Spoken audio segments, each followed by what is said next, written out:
ہندوستان کا قانون تو یہ کہتا ہے کہ ہم جس چیز کے مالک ہیں ہم کسی کو بھی بیچ سکتے ہیں۔ ہیمنت وشوکرما جی ہمیشہ اپنے گناہوں کو چھپانے کے لیے اس قسم کی باتیں کیا کرتے ہیں، ہندو مسلم کیا کرتے ہیں۔ ہندو لوگ اپنی سمپتی بیچتے ہیں، مسلمان لوگ بیچتے ہیں، ایک دوسرے کی سمپتی سب لوگ خریدتے بھی ہیں۔ یہ قانون بنا کے وہ کیا سندیش دینا چاہتے ہیں؟ کیا ساری ان کی سیاست ہندو مسلمان میں نفرتیں پھیلا کر سیاست کرنا ہے؟ اس طرح سے ایسے لوگ جو خود جن کا اتہاس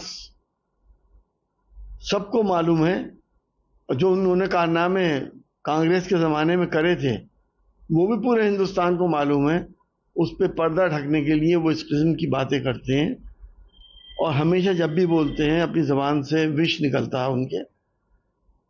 ایسے لوگوں کو توجہ دینے کی کسی کو ضرورت نہیں ہے۔ ہم ہندو مسلمان ساتھ رہتے آئے ہیں، ساتھ کھاتے پیتے ہیں، ساتھ جئیں گے اور ساتھ مریں گے۔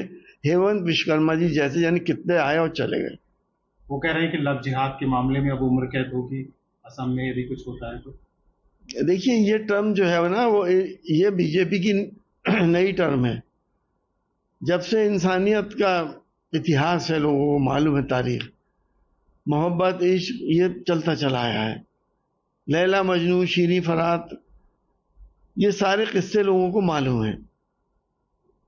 اگر کوئی بچہ یا بچی کسی سے عشق محبت میں پڑ جاتے ہیں اور اس کے بعد وہ آپس میں شادی کر لیتے ہیں، اور جب ان کے اوپر سوسائٹی کا اس کے گھر والوں کا پریشر آتا ہے تو 21ویں صدی کے بچے یہ کہہ دیتے ہیں بچنے کے لیے کہ ہمیں نہیں معلوم تھا کہ یہ ہندو تھا یا مسلمان تھا، یہ ہندو تھی یا مسلمان تھی۔